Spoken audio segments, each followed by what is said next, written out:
তাসনিয়া নামের এক বোন তিনি জানতে চেয়েছেন যে আমি প্রেগনেন্ট হবার পর আমার রুমে প্রজাপতি আসে, জোনাকি আসে, কিন্তু কেন?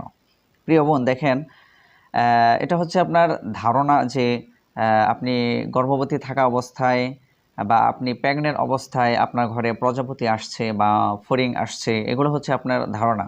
তবে হ্যাঁ, এই যে প্রজাপতি ফড়িং এগুলো হচ্ছে যে ঘরের মধ্যে সুবাস থাকে বা ঘ্রাণ থাকে, এরকম ঘরের মধ্যে সাধারণত এরা ঢুকে থাকে। আপনি দেখে থাকবেন যে ফুল বাগান, যে জায়গাতে অধিক পরিমাণে ফুল আছে, এরকম জায়গাতে দেখবেন প্রজাপতি থাকে। কেন? ওই ফুলের যে একটা সুবাস, একটা ঘ্রাণ, সেটা নেওয়ার জন্য প্রজাপতি ওই জায়গাতে গিয়ে থাকে। তো হতে পারে আপনার ঘরের ভিতরে কোনো সুবাস পেয়েছে, যার কারণে প্রজাপতি, ফড়িং এগুলো আপনার ঘরের ভিতরে আসছে।